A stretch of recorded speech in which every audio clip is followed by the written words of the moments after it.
Hey, what's up, everybody? This is DJ Hotwire here. Welcome to 2021 and welcome to my first ever video. This has been like a, a plan of mine for a long time. A bit of a New Year's resolution. I've always wanted to make content for YouTube, and yeah, here we go. All right, I'm going to take you through Traktor. Traktor is an awesome bit of DJ software that is really affordable and simple to use, reasonably simple to use out of the gate. You don't need a controller initially, so if you just want to dip your toes, I'm going to show you how to MIDI map a few basic functions to your keyboard so that you can just DJ without a controller or sound cards and extra special stuff. I got into Traktor back in, geez, I can't remember, but it was Traktor 1, and I loved it because it was affordable. I couldn't afford CDJ 2000s or 1000s or 800s or, Technic turntables. This just allowed me to have fun in my lounge room and just like practice, practice, practice. All right, so there's a few things we need to do to set up first. I don't know if you guys use iTunes. I hate iTunes, and I never used it. I only switched over to Mac in 2015, and I just never liked iTunes because I don't like what it does in the background. If you use it, that's fine. You can create your playlists, and then later on in your playlist over here in Traktor, you can drag your playlist from iTunes. I don't like it. I would also suggest, if you're going to use it, go into your preferences, go here to your files, and then unclick this, keep music media folder organized. This is a son of a bitch. I just hate it, and I'll show you why. I don't put all my tracks in, artists, blah, blah, blah. I put them in folders, so that's the way, because I came from Windows, I like to keep my music folders.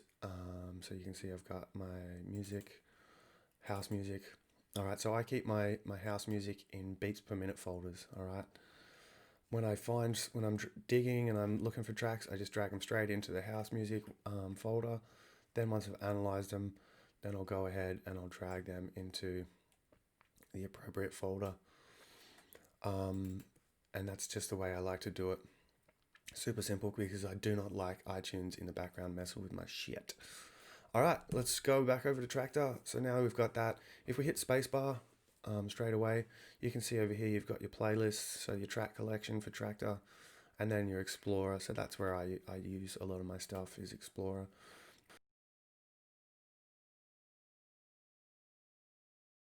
So pretty standard stuff. If you just right click on it, create a playlist, and you can do that. Once you've got your playlist made, created, you can drag them up into these quick view menus. All right, here we are. First thing you want to do is see this little icon here, the information. Turn that bad boy on. What is it? It's just a floating manual. So when you hover your mouse, your cursor over something, it's going to pop up and tell you what it is. It's so handy. Yeah, just really super handy. But I'm going to turn it off for now because I have a bit of an idea of what I'm doing. Excuse me.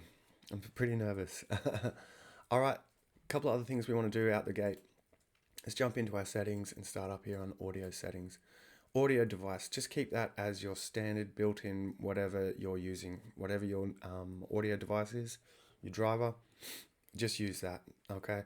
Mine's a different one because I've got a bunch of different stuff going on, but just use that. Sample rate, 44 100 hertz, just keep it there. A lot of your MP3s are at 44 100 hertz. Also, a lot of your generic out of the box sound preferences are going to be 44 100 hertz, so keep it there. Sample rate 512, that's just your latency. Don't worry about that too much. Output routing, okay, we're not going to be using an external mixer or controller for these tutorials. We're just going to be using the laptop keyboard and the internal mixer, okay? So if we go over here, internal, all right, your output master, that's just going to be the headphone jack. So front left and front right, and that's just going to give you your master output. It's going to come through your headphones. Super simple. All right, external, obviously you can see that it shuts off these bad boys. That's when we're using an external mixer. Input routing, don't worry about that. External sync, don't worry about that. Time code, this is for your platters and your actual physical decks. Don't worry about that too much. Transport, okay, there's a few little things here that we want to go into. So mouse control, I like to have mine on vinyl. What does that do? All right, when we click our button, we can drag it back and forth. It's like vinyl. If we do the snap, then what we do is when we press and hold here, it acts like the Q button. Alright, so let's put that on vinyl. I just prefer it this way. Decks layout. Okay, I'm not sure what it looks like out the box, but we don't need 4 decks. You can see Traktor has 4 decks. People like Carl Cox, things like that, they will run 4 decks because they will use loops in individual parts of the track. So they might use these hi-hats and then a kick from somewhere else. That's a little bit advanced for us. We'll get into that later down the track. We just want 2 decks. Boom. Alright, over here the size. So if we go to micro, you can see it doesn't give you much functionality. Small, a little bit more, but we want ours on advanced. So that gives us access to these bad boys here, our cues and a bunch of other stuff. Awesome. Track decks. Up here, this is your deck header, so all up in this information here. You can change that the way you like it. Here's how I like it. Pretty cool. End track warning, so when it gets to the end and you start playing, just give yourself a 30-second buffer there and it's going to start flashing. There's a bit of a visual thing to let you know your track's running out. Remix decks, don't worry about that. We're not going to use it. Mixer. Okay, there's a few little things we want to look at here. EQ, fader, and crossfader. So your mixer layout, all right, because we're going to be using the internals, we want to be able to see that. So if you can't see that, you want to click those, all right? So we want the EQ fader, we want the filter and the gain. So there's the gain, there's the filter. These are effects, panels, key, left and right pan, and we also want the crossfader. Cool, handy tip, if you put something over here and you double click it, it'll return it to wherever is default. Does that make sense? Awesome. Global settings. Hang on, I think it was the track decks layout. Here's a really important one. Whoops. So we go to decks layout and then you go to miscellaneous. Down here you've got your spectrum. Okay, what does that do? If we change it to ultraviolet, you can see it changes the color here. I like to have mine on spectrum because it gives us a lot of information. So here we can see there's a lot going on in this part of the track. Reds is low end, okay? So the red is low end, so you know there's bass and kick in there. The blues is your hi-hats, it's your high end. Alright, and then your greens is your mid-range. Cool bananas, so that's the way I like to set it up because you can see there, okay, there's my breakdown, there's the drop, there's another little just kick and bass it seems. And then as more elements get added, more colors get added. Awesome. Track decks, we'll just keep that as is. Where were we up to? Mix recorder. Yeah, so here's when you record your mix. If you come up here to this effects panel and you just click this button here, this gives you a recorder so you can record your DJ sets and then just tell it where to go. So you've got your directory here.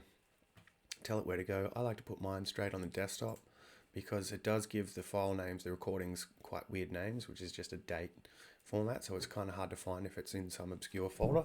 So just put that on your desktop.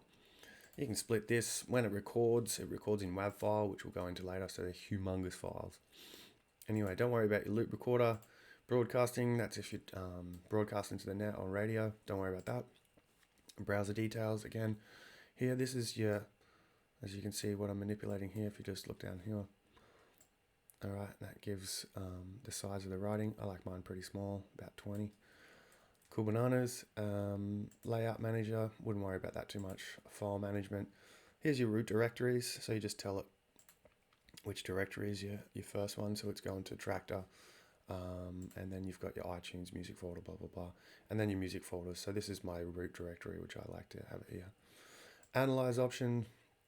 Yeah, keep that all automatic. That's all good to go. All right, that'll do right now for the audio setup and the layout. In the next video, we're gonna start putting in tracks and we're gonna start MIDI mapping these. It's quite it's a bit of a pain in the dick at the start, but once you've set it up, it's just gonna make your life so much more fun. All right, thanks so much for listening. I'll see you on the next video.